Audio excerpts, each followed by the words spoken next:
Irmãos, abram suas Bíblias no Evangelho de João, Evangelho segundo São João, capítulo número 12.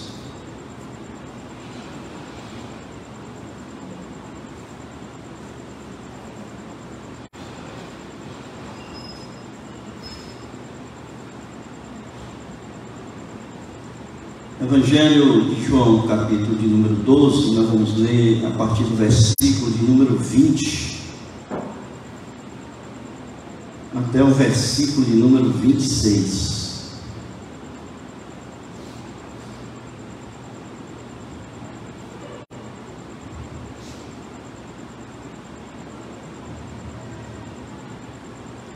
E diz assim a palavra do Senhor.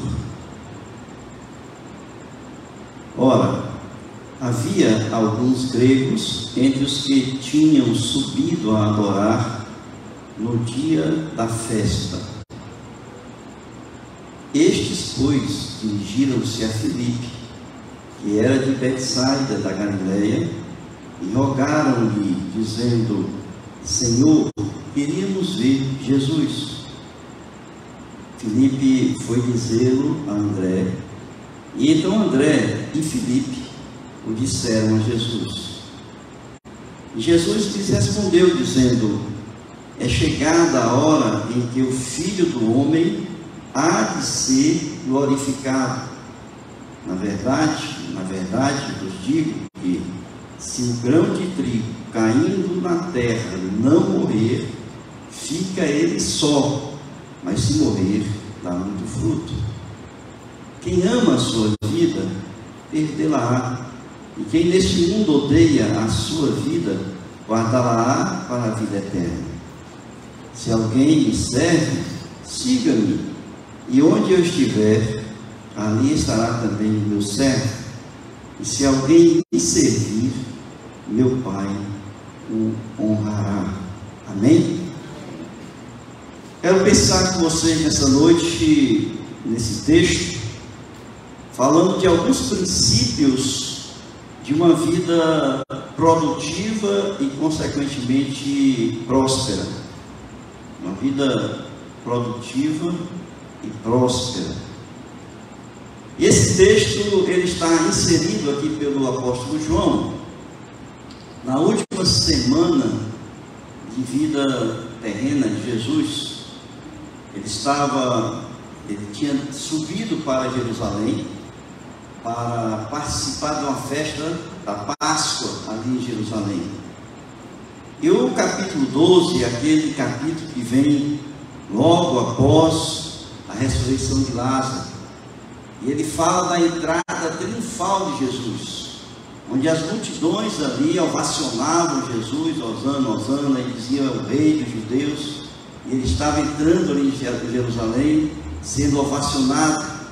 Vejam aí em João capítulo 12, versículos 12 e 13, e diz: no dia seguinte, a numerosa multidão que viera à festa, tendo ouvido que Jesus estava de caminho para Jerusalém, tomou ramos de palmeiras e saiu ao seu encontro, clamando: Hosana, bendito que vem em nome do Senhor e que é rei de Israel.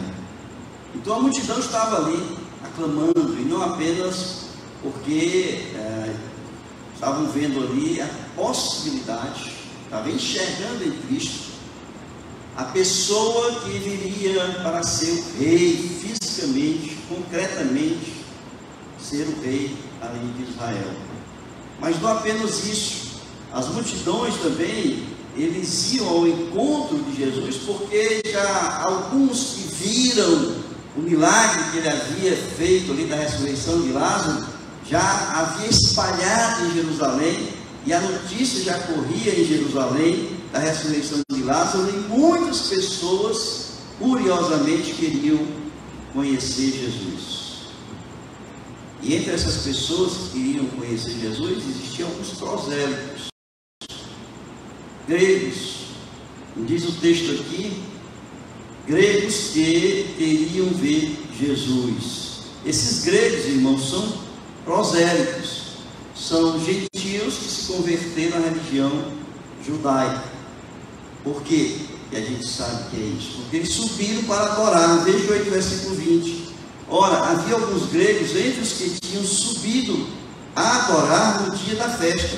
Então eles foram para Jerusalém, eles foram para o templo para adorar no templo. Então eles eram gentios, gregos, que se haviam se convertido à religião judaica, portanto prosélitos. E esses gregos prosélitos, eles ficaram conhecendo Jesus a partir dos testemunhos, quando eles viram ali a entrada de Jesus, quando eles ouviram das pessoas sobre a ressurreição de Lázaro, os milagres de Jesus, eles ficaram curiosos, e eles então começaram a ver entre aquelas pessoas, a multidão que eles estavam ovacionando Jesus, eles começaram a perceber que existiam pessoas que estavam contra Jesus. E a gente sabe que aqui se acirra de uma forma radical a questão do conflito entre os religiosos, entre a elite religiosa de Israel com Jesus. Porque aqui eles começam a tramar a morte de Jesus Cristo. E como é que a gente pode entender esse contexto que estava acontecendo aqui? Pela resposta de Jesus. Os gregos, eles queriam falar com Jesus, e as pessoas que procuram falar de Jesus, a gente não deve negar, né? A gente deve falar de Jesus para essas pessoas. E eles foram então procurar Filipe, ninguém sabe porquê, talvez pelo nome Filipe, é o grego, né? O nome grego. Filipe então procurou André, e eles dois foram até Jesus e falaram com Jesus. E a resposta de Jesus indica o que aqueles gregos prosélitos haviam ido falar com Jesus.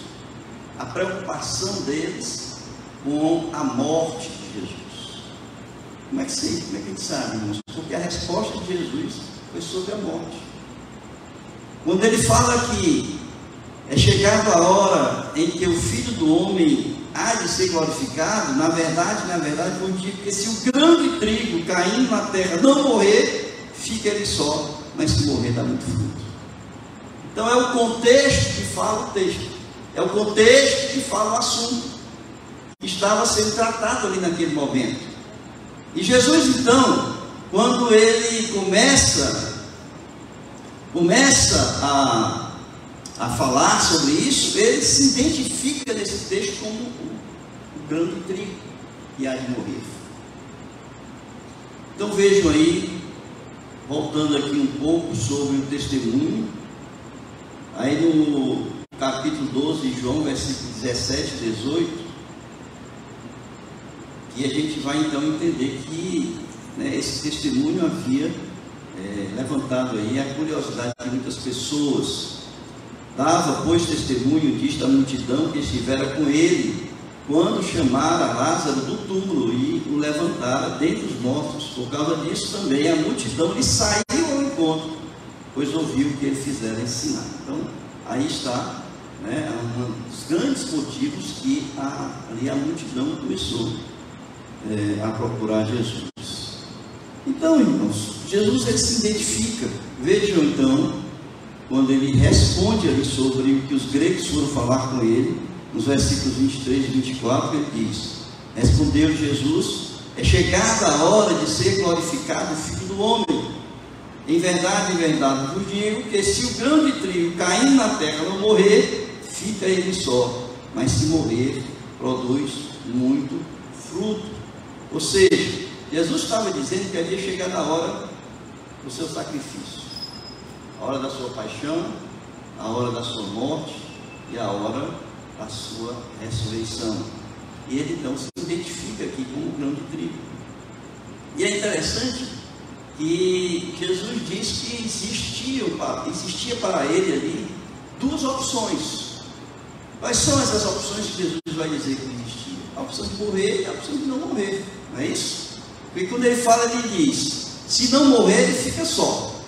Ou seja, ele vai ser glorificado. Ele vai ser glorificado, só que ele não vai produzir nada.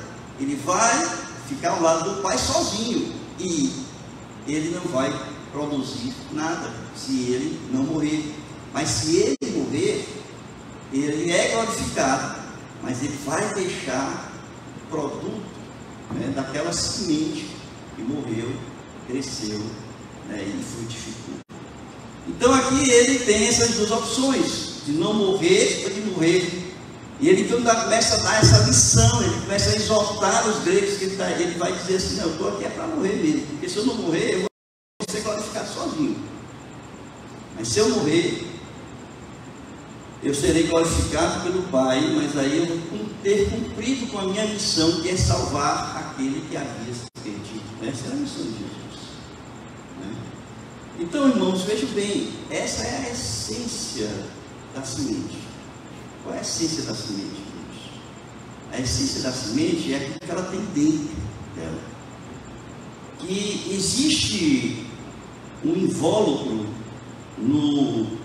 vamos dizer assim, dentro da semente, que impede que essa semente ela possa germinar, ela possa crescer e ela possa frutificar. É preciso quebrar esse invólucro para que a essência da semente ela possa, pela sua própria, vamos dizer, qualidades dela, se desenvolver como uma planta que vai frutificar. E Jesus, se identificando como essa semente, o que teria que fazer para quebrar esse invólucro que impedia o desenvolvimento e a frutificação e a produção que seria ali realizada a partir do plantio daquela semente, é a morte. A morte quebraria a dormência, plantado no solo, o solo quebraria a sua dormência, e ali quebrando a sua dormência, ela germinaria e ela frutificaria. Jesus então está dizendo que aqui, que esta quebra, para o homem, ele, Jesus Cristo, a quebra seria a própria morte. Mas, no entanto, Jesus ele se identifica como grão de trigo, mas ele remete essa possibilidade, ele remete essa, não é possibilidade, ele remete essa metáfora que ele está usando para se identificar como grão de trigo para nós, seres humanos, para nós que somos os cristãos. Ele imediatamente, quando ele se identifica, ele joga que também nós, como cristãos, nós somos grãos, nós somos sementes, que também precisamos morrer para frutificar e assim nós produzirmos, e produzimos sendo, portanto, cristãos próximos. Portanto, nós temos aqui, no simbolismo da morte, né, uma reconstrução da vida, que conduz segundo a sua escolha, uma outra vida, que pode ser vazia, mas pode ser produtiva, dependendo da escolha, né, que você precisa fazer. E ele então diz o seguinte, que no versículo de número 25, quando ele remete a possibilidade, quando ele remete isso para o homem: quem ama a sua vida, perde, mas aquele que odeia a sua vida, neste mundo, preservá-la para a vida eterna, né? João 12, 25. Por isso é que nós, com grãos, nós precisamos morrer para que a gente possa ser cristãos produtivos, portanto, cristãos próximos. É interessante que Jesus usa aqui dois termos que assim como na escolha do morrer e não morrer, ele usa também dois termos quando ele passa essa metáfora para nós. Ele vai dizer, um deles é perder e o outro é preservar. Não é? Nós podemos perder a vida. Qual é o sentido que Jesus está dizendo aqui? O primeiro, o sentido de perder a vida, significa dizer que se você não morrer para a sua vida mundana que você tem, né, você não tem como você produzir. Mas se você morrer, né, você vai preservar a sua vida para a eternidade. Então veja que existe aí, né, uma É um jogo de palavras que Jesus coloca aqui, né? Ele está dizendo que a vida não se resume apenas a esse tempo terreno. A vida, na verdade, é um conceito que transcende, né, e que se estende para a eternidade, certo? E aquele, portanto, que ama menos a sua vida terrena e buscar as coisas que são eternas, esse sim terá vida. E mais uma vez Jesus coloca uma escolha, que é exatamente o perder a vida, que é o morrer, e o preservar aqui, que depende da nossa escolha. Tá? Então, vejam bem, pensando em nós, o que é que nós precisamos morrer? Em que sentido nós precisamos morrer para sermos cristãos, para ser pessoas prósperas e produtivas? Eu quero pensar em alguns aspectos aqui com vocês, irmãos, porque muitas vezes a gente não pensa sobre isso, né? A gente não pensa que a gente precisa morrer em alguns aspectos da nossa vida. E o primeiro aspecto, quando Jesus fala sobre isso, ele está falando de pessoas, ali está falando para os gregos também, né? Que aqueles prosélitos, que eles precisavam se converter. Ou seja, ele está dizendo que aqueles gregos também precisavam morrer para toda aquela visão de mundo para o qual eles foram criados. Eles foram formatados pelo mundo. Eles foram formatados dentro de uma visão de mundo construída pela sociedade que eles estavam vivendo. Portanto, vamos dizer assim, uma cultura totalmente formatada por eles, para eles, pelo mundo que eles viviam, na sociedade que eles viviam. E eles então precisavam morrer e ser uma nova criatura. Aqueles gregos, eles precisavam ser nova criatura. Então nós precisamos, o primeiro aspecto, eu sei que todos aqui já são crentes, mas o primeiro aspecto, irmãos, que Jesus está falando aqui, é o morrer espiritualmente para servir a Jesus. Quando ele diz, se alguém me serve, siga-me, e onde eu estiver, ali estará também o meu servo, e se alguém me servir, meu Pai o honrará. Então esse é o primeiro aspecto. E esse nascer de novo, para aquelas pessoas que ainda não fizeram, é quando você morre, né, quando o velho homem está morto e você é uma nova criatura em Cristo Jesus. É só a gente olhar para alguns textos, a Bíblia é muito clara sobre isso. Tem vários textos que vai falar dessa necessidade de nós morrermos enquanto velhos homens e nascermos enquanto uma nova criatura em Cristo. Por exemplo, quando Nicodemos vai conversar com Jesus, e pelo contexto ali da conversa, Nicodemos está falando sobre o reino, e Jesus disse assim, olha, para você ir para o reino do céu, você precisa nascer de novo, né, se tornar uma nova criatura, não é isso? Nós vamos ver, por exemplo,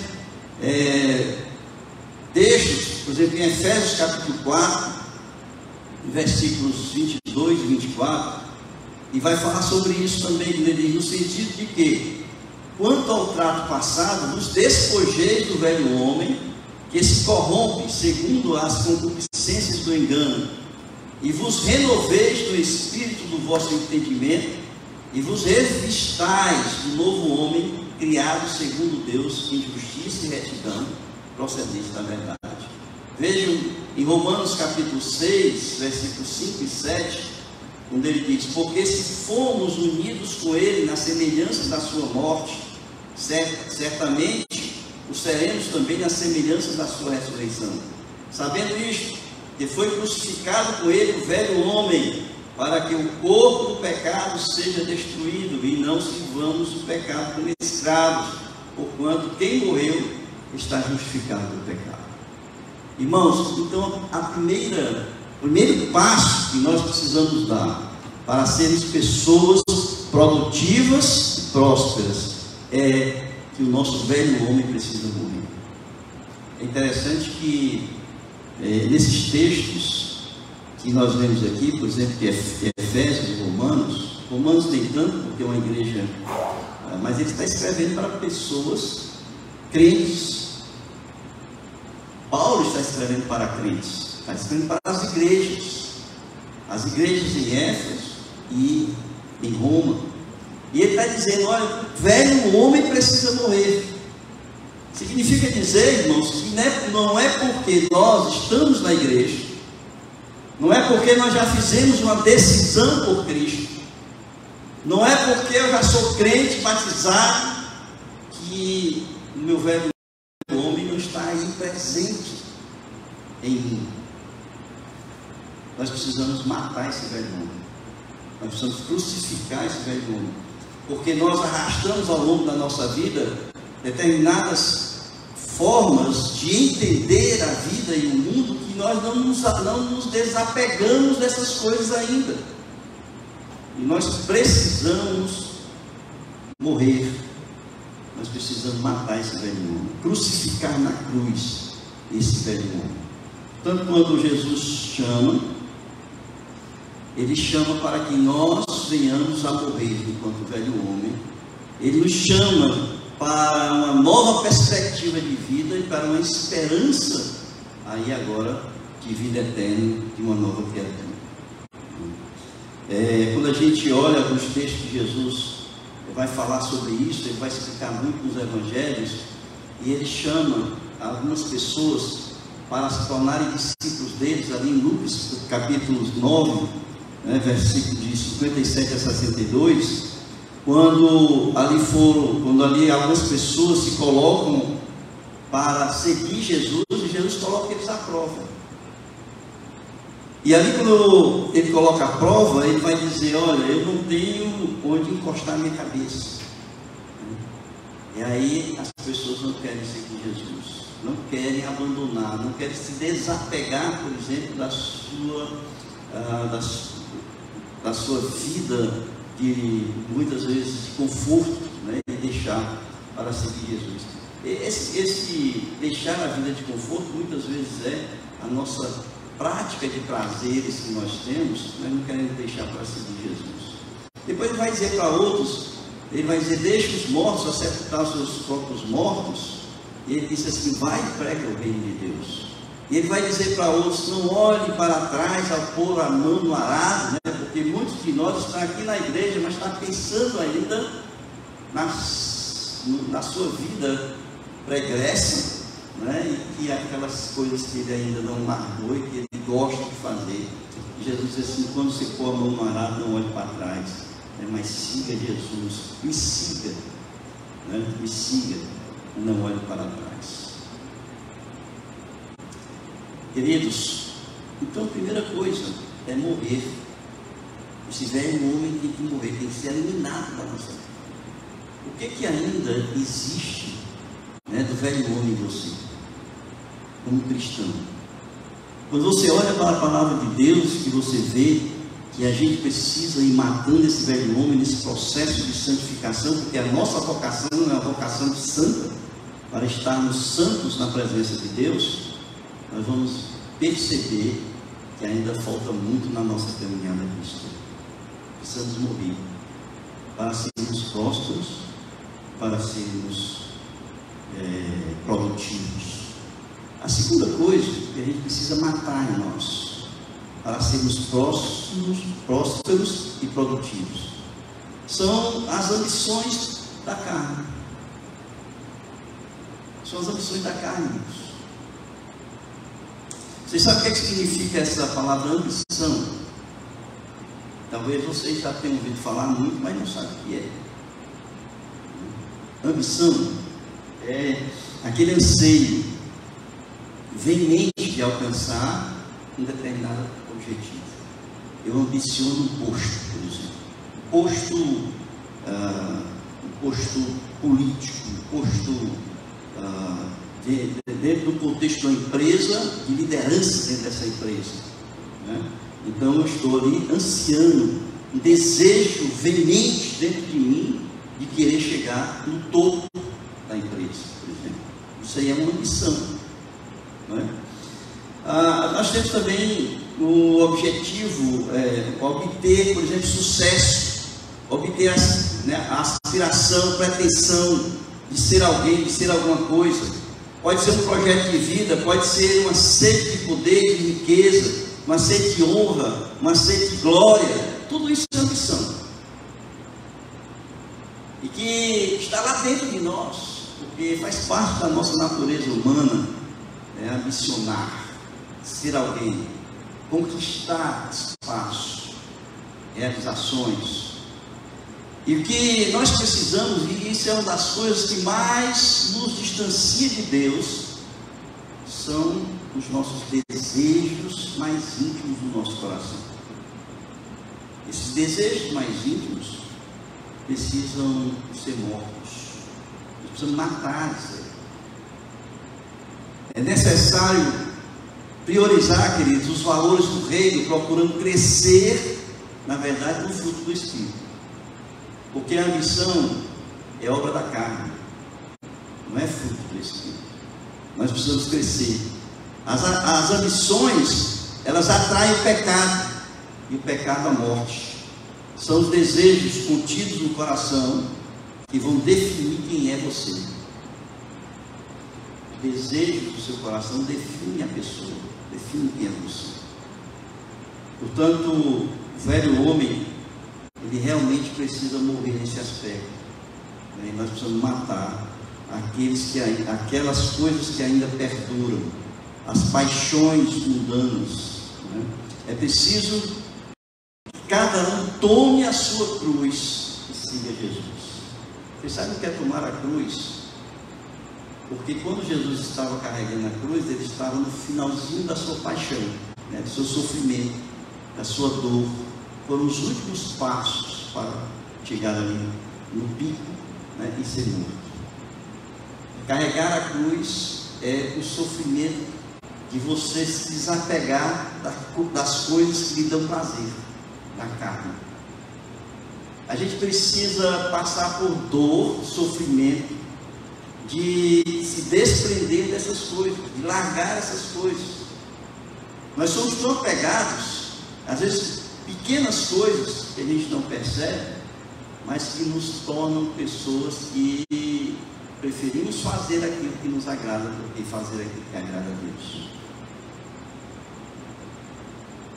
Irmãos, Jesus disse: quem não toma a sua cruz e vem após mim, não é digno de mim. Olha aí.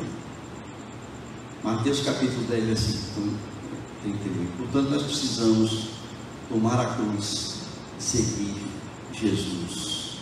Esta é uma das lutas, queridos, mais difíceis de se enfrentar, que é abrir mão de si mesmo, de nos entregar totalmente, de se tornar totalmente disponível nas mãos de Deus. É muito difícil, porque nós somos muito aquele olhar para nós, para dentro de nós. E quando a gente tira o olhar de nós, fica difícil da gente largar aquilo que a gente gosta. Jesus, eu quero dizer uma coisa para vocês. Jesus, ele está falando uma coisa que ele mesmo fez por nós. Sabe o que é que ele fez? Ele se esvaziou. Ele se desprendeu do seu local, lá do trono, do céu, onde ele estava. Ele veio até nós.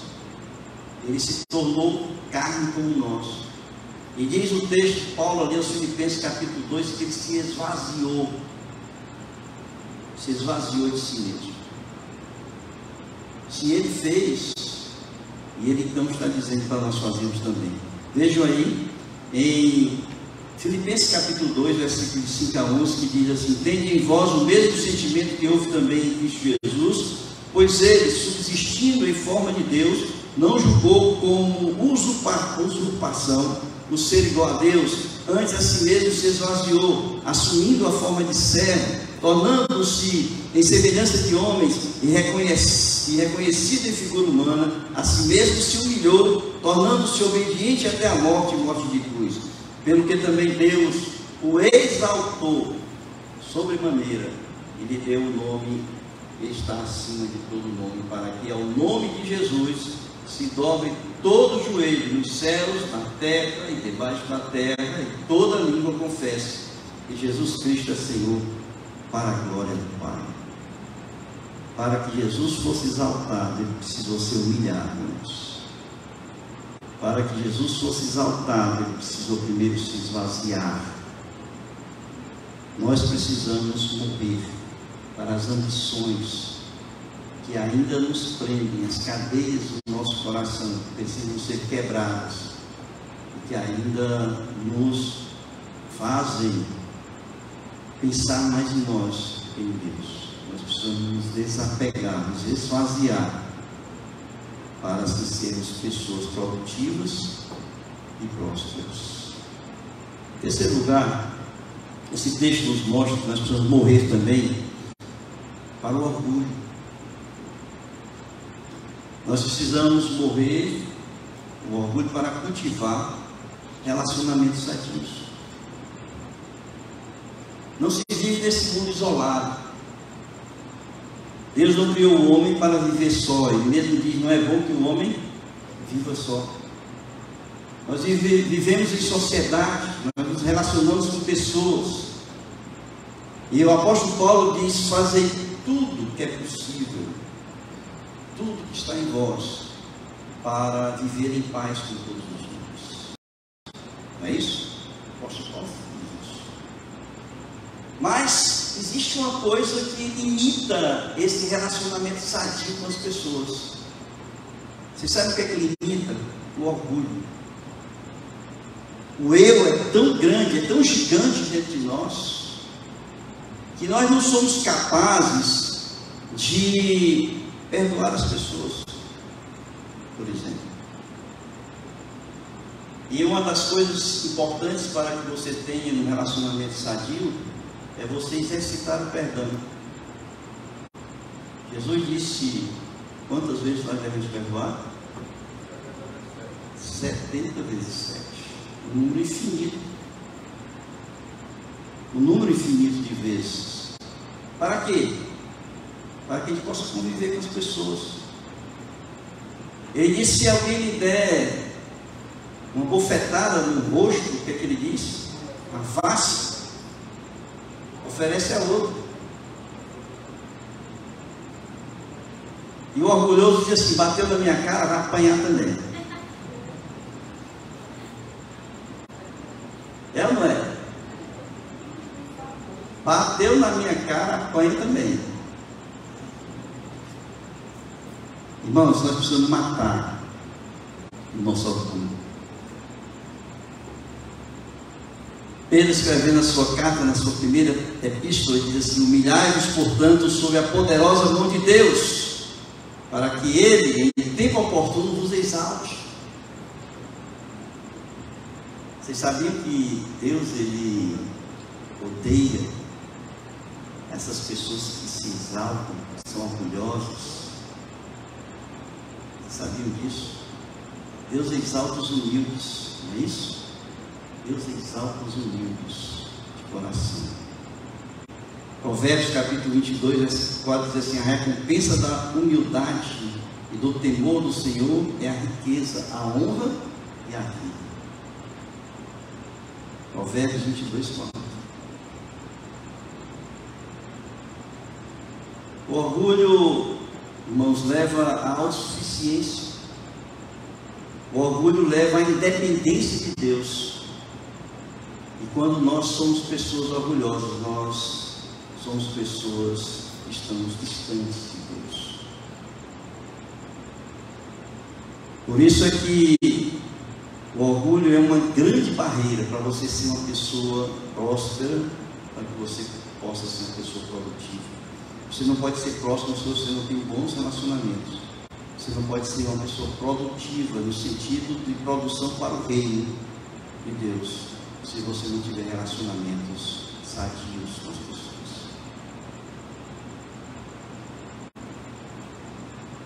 Jesus, ele, nesse texto, irmãos, ele se comparou a um grão de trigo. As pessoas dizem assim: Senhor, não precisa morrer, vai embora. As pessoas querem me matar. E ele diz assim: se o grão de trigo não morrer, ele ficará só. Mas se ele morrer, o que ele diz aqui?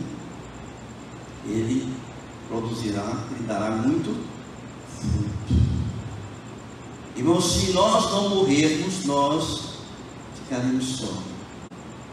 Mas se nós morrermos, nós daremos muito fruto. Nós precisamos morrer para o velho homem que existe dentro de nós. Nós precisamos morrer para as ambições que habitam o nosso coração. Nós precisamos matar o eu, o orgulho que está dentro de nós, para nós sermos pessoas com intimidade, união com Deus, pessoas produtivas, pessoas prósperas no reino de Deus. Amém? Uma decisão altruísta é você permitir que Deus lhe use uma nova criatura.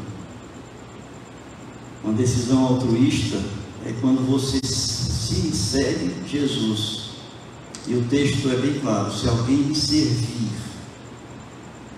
se alguém me servir e me seguir, o Pai o honrará. O Pai o honrará. Para você servir, você precisa morrer, se tornar uma planta que vai dar muito fruto. Curvem suas cabeças.